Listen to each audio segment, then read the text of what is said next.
desde que o mundo é mundo, políticos e imprensa dependem um do outro, mas a convivência não é tão amistosa. Para analisar a relação jornalismo e o poder legislativo, acaba de ser lançado aqui em Brasília o livro Jornalismo e Poder Legislativo, Relações entre a Mídia e a Política no Brasil, organizado pela professora Zélia Leal Adguini, nossa convidada hoje aqui no programa Cidadania. Professora, qual foi o foco do livro? O foco desse livro, como o título indica, é Jornalismo e Poder Legislativo. Ele analisa as relações entre imprensa e poder, imprensa, mídia e política, mídia e sociedade. É um tema bem amplo, só que é tratado em vários capítulos de uma maneira mais focalizada. Digamos assim que são 8 textos, 8 artigos baseados em teses que foram defendidas na UNB, a maior parte delas... Todas teses de mestrado e doutorado? Duas dissertações de mestrado e o resto tese de doutorado. E temos um convidado externo, que é a professora Heloísa Matos, da USP, que é especialista em comunicação pública. Vamos aqui citar os autores. Então, são os pesquisadores Antônio Teixeira de Barros, Cristiane Brum Bernardes, Heloísa Matos, Yara Faria Borges, Lisiane Guazina, Malena Reben, Pedro Aquino Noleto Filho, Rogério Mozart de La Fuente e Silvia Muganato Macedo.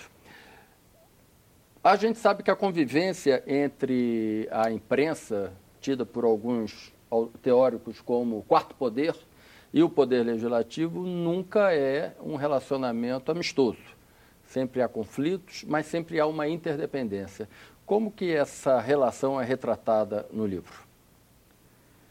Bom, como eu falei, são diferentes abordagens sobre o mesmo tema, mas um dos principais focos é a imagem da Câmara, aliás, dos parlamentares, tanto deputados quanto senadores, na mídia convencional, como eles aparecem, como eles são vistos. E essa imagem, por uma série de razões, aparece de uma maneira muito negativa. Existe, vamos dizer, um consenso na sociedade, e não é só no Brasil, de um desgaste do parlamentar, que o deputado não trabalha, não fica aqui, não importa o período. Claro, hoje estamos vivendo um momento de crise, onde o parlamento está muito presente na mídia. Mas essas pesquisas aqui mostram, com trabalhos empíricos, em entrevistas e com tudo isso dentro de um grande arcabouço teórico, muito bem montado pelos teóricos, pelos pesquisadores, que isso é meio recorrente, que não é de agora, essa imagem, digamos, negativa. Seria uma marca registrada da classe política nacional? Sim, isso não é só no Brasil, né? Inclusive tem trabalhos que, não aqui, mas nós trabalhamos sobre a visão que se tem dos políticos, tanto na França, Estados Unidos, Grã-Bretanha, e isso tem acontecido muito nos últimos tempos.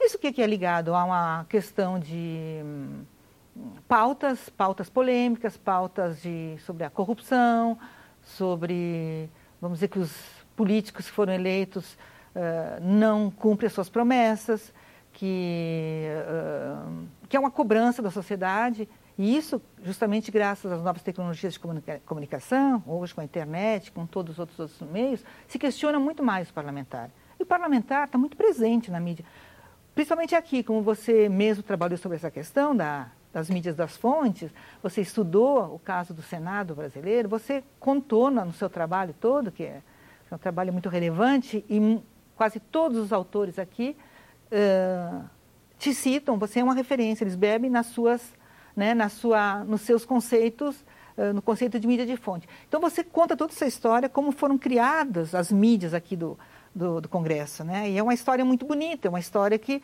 realmente isso tudo foi construído, pelo que a gente vê aqui, para que a sociedade pudesse ter um acesso direto, né, um conhecimento direto do que acontece no Congresso Nacional. Esse desgaste que a senhora fala é um desgaste do parlamentar ou é um desgaste do parlamento enquanto instituição ou são de ambos? Eu acho que principalmente a imagem do político. Isso é claro que acaba repercutindo no parlamento como um todo. Mas na medida que você, né, a imprensa tem, a mídia de um modo geral, né, tem focado, tem insistido muito nas denúncias de corrupção, na mídia convencional, você liga a televisão, você abre a internet, você tem um jornal, todo dia tem algum tipo de denúncia. E isso, inclusive, pessoalmente, eu acho que está de uma maneira exagerada na pauta, né? Mas isso, claro que prejudica a imagem das instituições democráticas, porque nós ficamos tantos anos, durante o período militar, sem... o Congresso foi fechado, perdemos as liberdades de eleger, de escolher os nossos representantes, passamos por um período muito ruim na história do Brasil, você sabe disso. Então, quando voltou a democracia, acho que a sociedade esperava muito, muito mais. Principalmente com a nossa Constituinte, que foi assim elogiada como um dos melhores textos do mundo. Assim. Acho que o Brasil avançou muito nos primeiros anos, no fim da ditadura, né, quando voltou a democracia. Mas depois, por razões talvez que a gente tenha que pesquisar mais ainda, essa imagem foi decaindo, declinando. Há uma crise de confiança. Isso não quer dizer que todos os parlamentares sejam corruptos, longe de mim dizer isso. Eu acho que nós precisamos dos eleitos, precisamos dos políticos, precisamos de uma representatividade e não dá para generalizar. Agora, o que fazer para resgatar essa imagem de credibilidade? A senhora coloca essa pergunta e, lembrando a colocação anterior, quer dizer, há cerca de 20 anos, o Parlamento, tanto a Câmara quanto o Senado, optaram por criar suas mídias. Havia uma leitura de que a imprensa tradicional não retratava de acordo com a realidade aquilo que se produzia no Parlamento. Passados esses 20 anos, os autores do livro chegam a fazer uma avaliação, essas mídias cumpriram seu papel, estão aquém do que deveriam fazer? Qual é a realidade?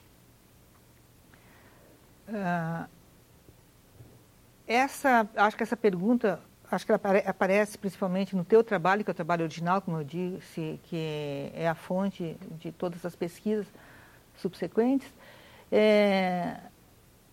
Não se analisou, vamos dizer, a erosão dessas mídias que foram criadas. Mas quando elas foram criadas, foi com a melhor das intenções.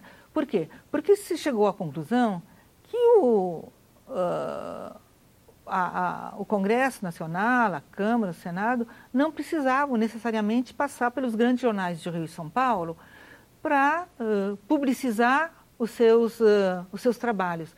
Ou seja, seria uma mídia independente, uma mídia que... Porque, que você queira ou não, a mídia sempre, mesmo os principais jornais desse país, eles sempre têm um viés ideológico. A partir do momento que você publica um artigo, que faz dá um tipo de enfoque, uma abertura, um lead, como se diz no jornalismo, sobre determinados assuntos, aqueles grandes jornais, seja a Folha, o Estadão, o Globo, eles sempre, né, têm um viés, assim, você não pode negar que é uma escolha, aquela escolha do editor e não sei quais interesses que também estariam atendendo. Porque você sabe, né, que a imprensa não é inocente.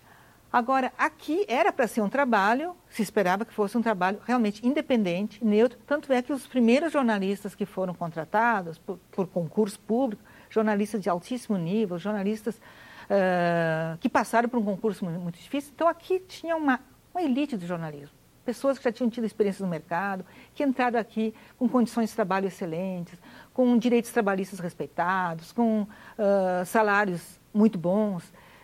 Então, esse jornalismo, eu acho que até certo ponto, esses primeiros anos foram muito bons. E depois, eu acho que aos poucos, a impressão que eu tenho, e que aparece nessas pesquisas, é que os jornalistas, de certa forma, perderam um pouco o controle disso. É como se o político hoje prevalecesse sobre a informação isenta, a informação do jornalista. Tem um dos trabalhos aqui, que eu acho que é o do Rogério e o do Noleto também, que fala sobre a questão da identidade profissional do jornalista, sobre o perfil do jornalista. Durante muito tempo, os que chegaram aqui, e talvez você também faça parte desse grupo, como foi um dos primeiros, os jornalistas se perguntavam, será que eu sou um jornalista de verdade? Será que eu cumpro os deveres fundamentais do jornalismo, que é a busca da verdade, da isenção, a credibilidade, porque eles mesmos perguntavam se estavam trabalhando para os políticos, ou para a casa, o Congresso, ou estariam trabalhando para a sociedade, a função pública do jornalismo. Então, o Rogério faz esse trabalho e os próprios jornalistas se questionam muito sobre isso, se isso é um jornalismo como os outros. Mas se você fizer, e aparece também em outros trabalhos, se você fizer uma investigação, uma entrevista com vários jornais da grande imprensa, eles também vão te dizer isso, que eles não se sentem totalmente à vontade, porque as pautas, nem sempre todas as pautas são contempladas, nem sempre os grandes assuntos que talvez a de liberdade sociedade... informativa não é total. Não é total, mas não que haja um contorno, uma censura, não é isso que eu estou dizendo. Mas há interesses subjacentes, interesses econômicos, interesses políticos, interesses empresariais também. E qual é a consequência disso para a sociedade, para o cidadão, que é o destinatário final da informação produzida, seja pelas mídias do parlamento, seja pelas mídias tradicionais? Justamente a gente fala aqui, e um dos objetivos desse trabalho é trazer uma reflexão sobre a questão da cidadania, né? Por que existiriam, por que foram criados os meios de comunicação dos três poderes? Hoje tem no Legislativo, no Executivo, no Judiciário, tem as suas mídias, tem os jornalistas, os seus veículos, porque eu acho que é obrigação das instituições de mostrar à sociedade o que se passa nesses órgãos, né, de governo, de justiça e de legislação. Então, isso é um direito do cidadão de saber. Então, falamos de transparência, falamos de necessidade de mostrar tudo, até aquilo que não é bom.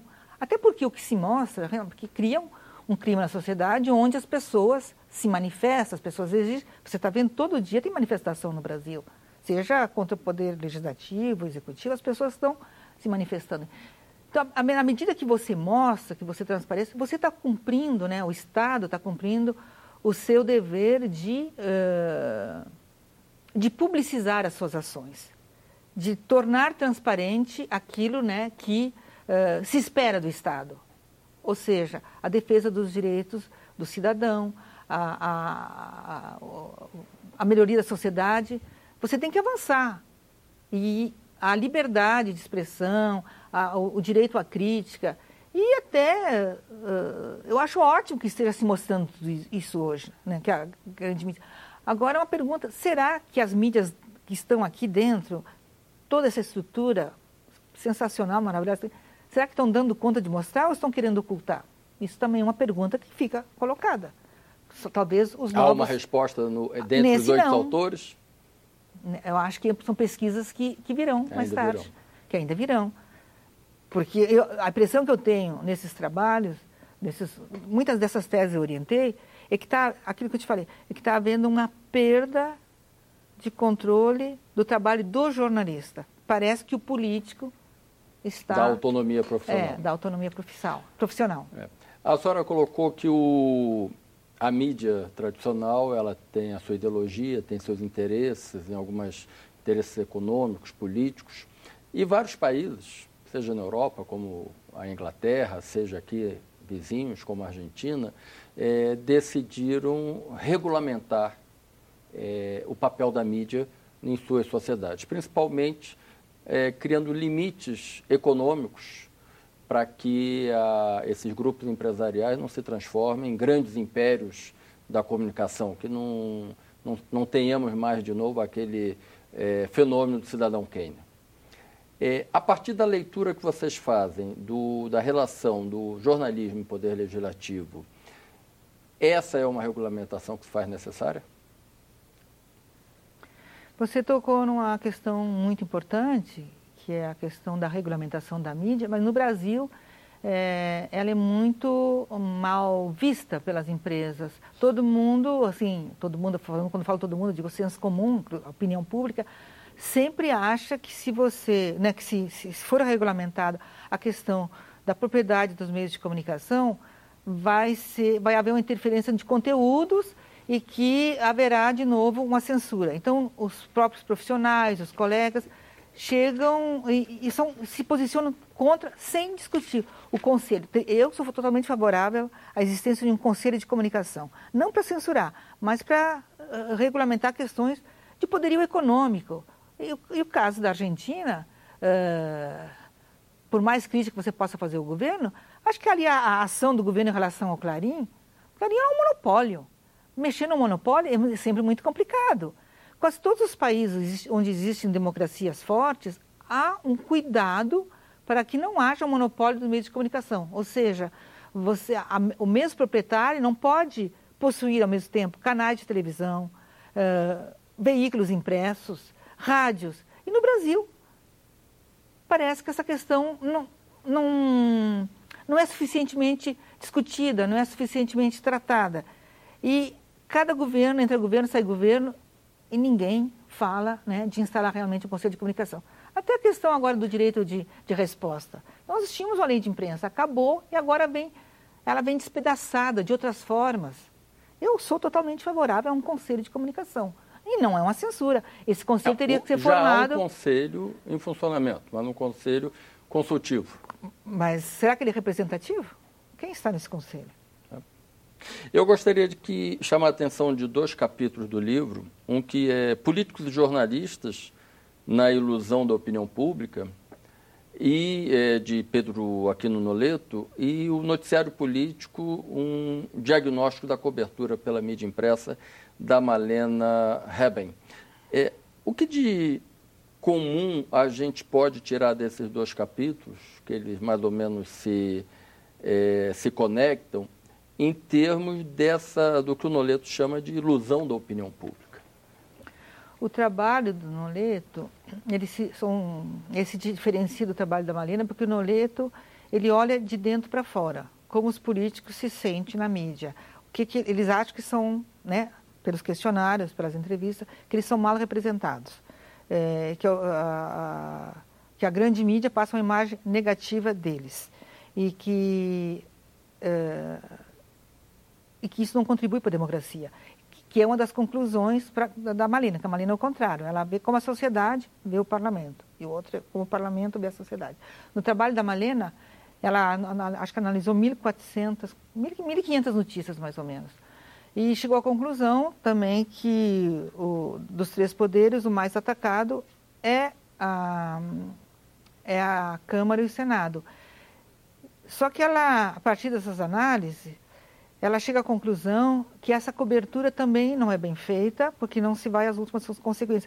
São muitas coberturas muito superficiais e que, como se houvesse uma intenção nítida de denegrir alguns parlamentares ou algumas ações do parlamento. Essa cobertura superficial, ela seria intencional a partir de um modelo, de uma proposta editorial?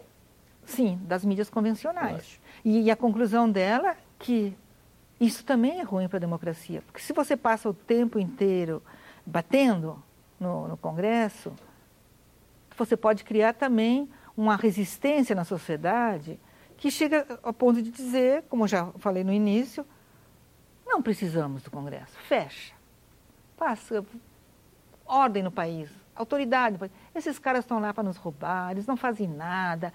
Então, claro que eu estou falando assim, o que eu estou falando aqui é uma linguagem assim bem acessível, mas que isso é um trabalho acadêmico e não usa necessariamente essa linguagem que eu estou usando.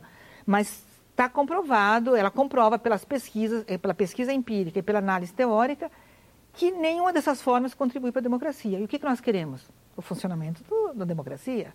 Nós queremos, a sociedade quer ser bem representada, e os parlamentares que estão aqui, a princípio, eles foram eleitos para atender as necessidades da sociedade e os seus programas de campanha.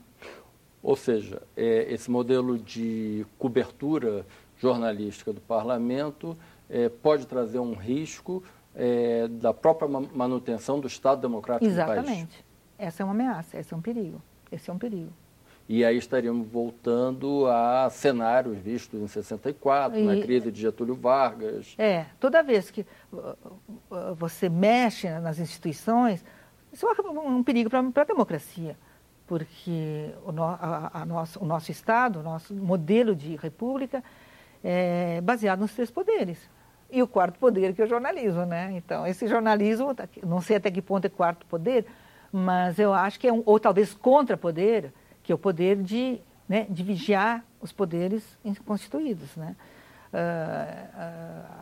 Sem o jornalismo, acho que o jornalismo está presente nessa, vamos dizer, nessa observação do respeito à democracia. E a senhora acha que esse tipo de cobertura é uma imposição empresarial que se coloca sobre os profissionais, ou os profissionais já têm esse tipo de cultura já, entre aspas, contaminada no seu modo de produzir a notícia cotidianamente e já não fazem mais esse tipo de reflexão sobre o impacto da informação que eles estão difundindo?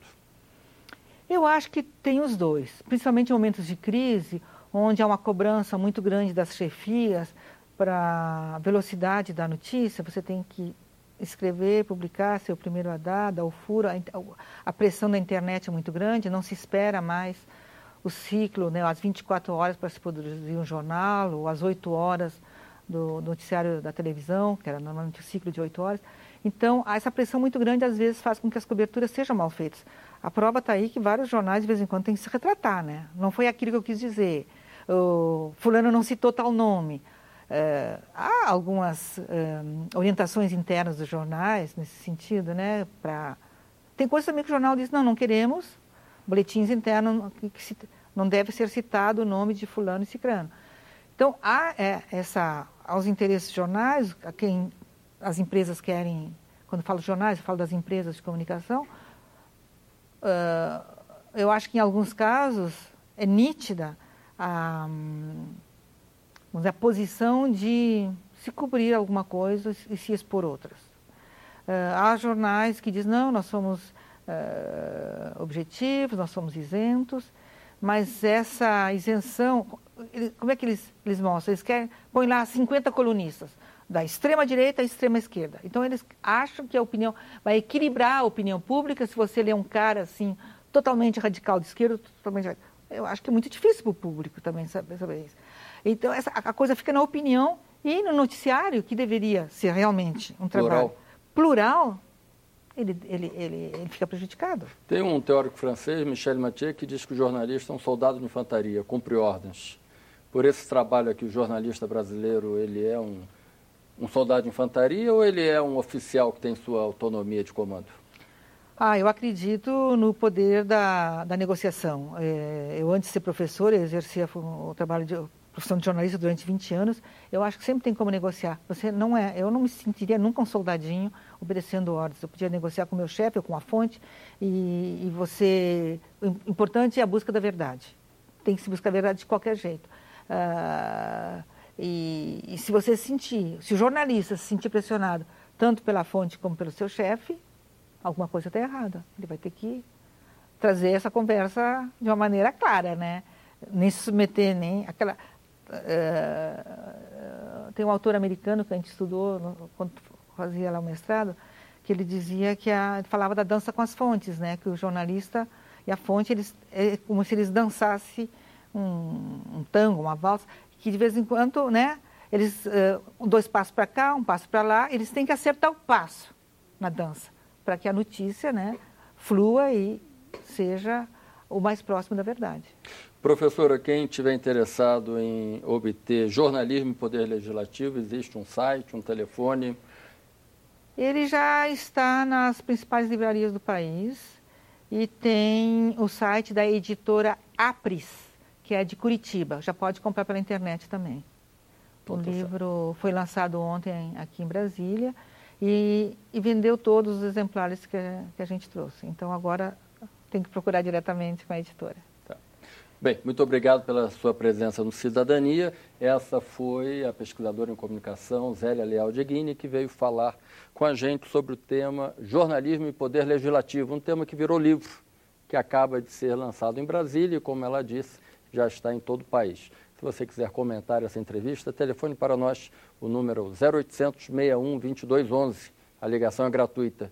Ou então entre na nossa página web www.senado.leg.br/TV. Até um próximo encontro.